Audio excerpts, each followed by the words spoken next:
we had an opportunity to partner with another church family, La Chapelle, in Montreal.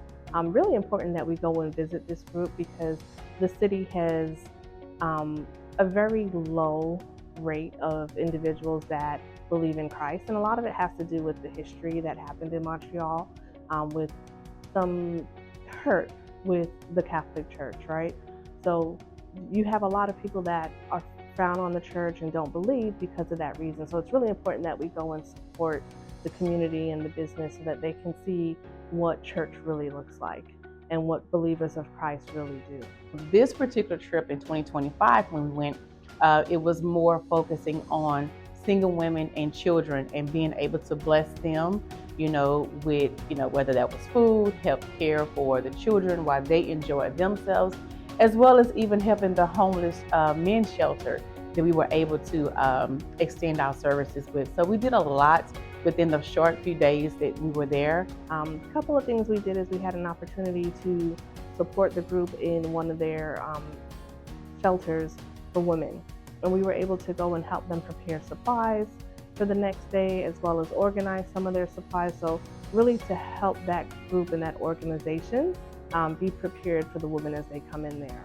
We also had the opportunity to go to the men's mission and help serve dinner. And that was just such a wonderful experience. It was so many men that they served that evening. And we helped to prepare the meals, cut up the vegetables, provide them the plates. And they had such a nice system of assembly line just kind of really rolling through and providing that support to those men and making sure that they were well fed.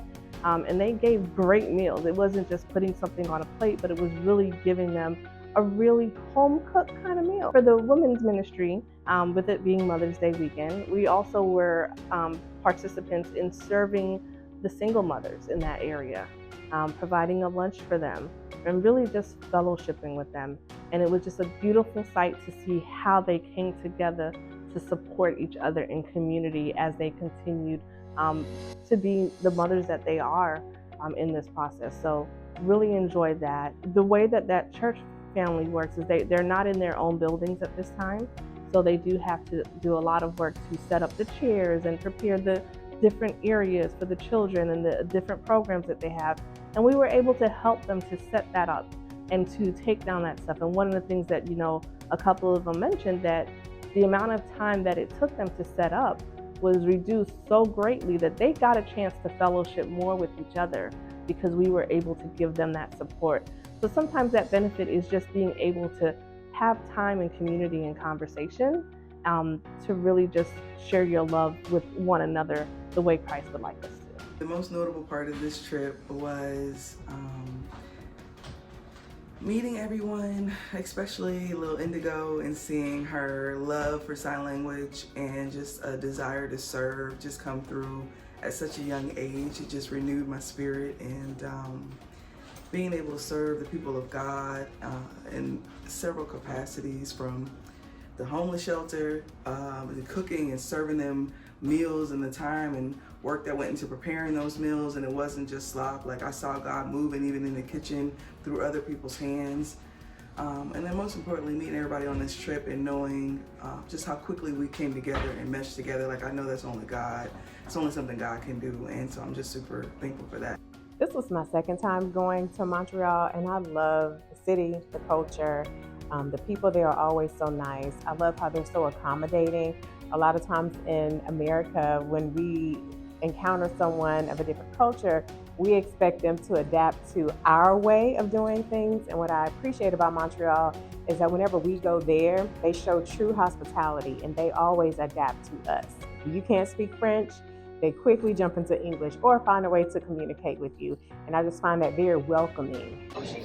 Community, like for instance our church, let us try to get more close, like real family, not just a church member. Because real family is blood, but getting strangers together with you to still believe in the same belief you have. I thought that I get that there's so many different sizes, different ages, different colors. Yeah, all get together. I sat on the plane with many Canadians on my way to Montreal, Canada. And I sat by a lady on the plane, and she was so sweet. We was having a conversation about Canada. And since I thought maybe we was having a conversation about Canada, this is my phone with Jesus on it. And I just turned to her and said, "Do you believe?" And she says, "No." And I just backed away for a little bit, and she thanked me for not, badgering her because she says no. I wasn't gonna do that. I just wanted to show her the love of Jesus, and I backed away and I prayed for her silently. Then on the other side of me was a young man, and I showed him the same thing. I said, "Do you believe?" And he said, "Oh, praise Jesus, praise Jesus." So we did get a believe on the plane. The group was excellent. The way we moved around together trying to help this church, and we did a lot of training. Well, not a lot of training, but we did a lot of work. Okay, helped to get the church ready for Sunday. We did the women's ministry, which I enjoyed. Packaging of packages for the women. We did the men ministry where we got the food together for the homeless men that was going to come in. The whole overall trip was excellent. I felt the power of God. It was so fun for me to serve God alongside my granddaughter, and building the friendships has been great. But what I enjoyed was the single mothers. They were there. It was great to honor them because I know that God values all of us, and sometimes being a single mother is difficult. So it was a blessing to see how much they really appreciated everything that we did for them. One of the things that stuck out to me the most was being able to serve single mothers. I was raised by a single mother, and I have a certain appreciation for all their sacrifices. So being able to give back in that way, serve them, watch them enjoy each other's company and get some of the things that they need, even a little childcare while they were enjoying themselves, gave us an opportunity to really show them how much they're appreciated. So it was fun. The worship, the church, how organized, everything about the trip was wonderful. And I made a lot of new friends. So we had a great time. I really loved the church service on Sunday. That was very fun. I also loved when we were singing all together. This little light of mine, that was very fun too. Little light of mine, I'm gonna let it shine. This little light of mine, I'm gonna let it shine. Let it shine, let it shine, let it shine. So the devotional nights was very intimate. It was heartfelt, and it was real. And so we were able to, be there for one another, lean on one another. And here's the thing, when we left Montreal, their group, it didn't stop. We're still communicating with one another. And I realized after you're on a mission trip and you grow close to these people with God, it's very important to keep that relationship and, enjoy your time with them. And for me, I think it's just valuable to remember that everyone is different, going through different things, and all we need to do is smile and be engaged to let them know how important they are.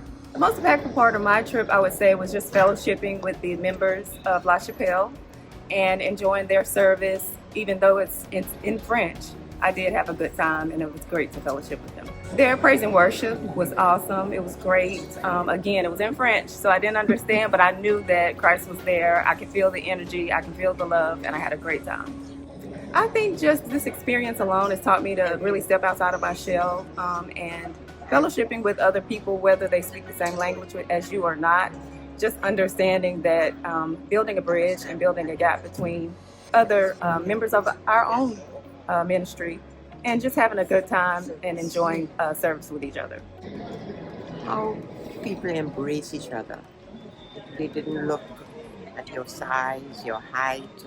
They just embraced you. We had a life from that. We had a lot of love. My parents, the babies, I had a good time with. But I think I'll always have a good time with babies. The worship and the way they worked as a team. that was it, the worship. Try to be able to worship, just let, sometimes I think my worship is reserved. I be kind of feeling the feeling and don't want to get up, the shower, put my hands up and, just watching people just how freely, and I think it helps you worship. And I think that's going to be the biggest effect. It just feels really great being able to give back, not just within our community here in RFBC, but we are able to spread our love and our services that God has given us the talents to be able to serve those things in other areas. So of course, the friend in friendship goes a long way beyond just RFBC and the Rockwall community. I'm in the nonprofit business, and so I would be remiss if I didn't encourage people to give to the Global Impact Ministry, because it does take a lot of resources to be able to go on these mission trips to and from, the transportation, the food. In order to stay in a safe place, we really need a lot of resources in order to make that happen.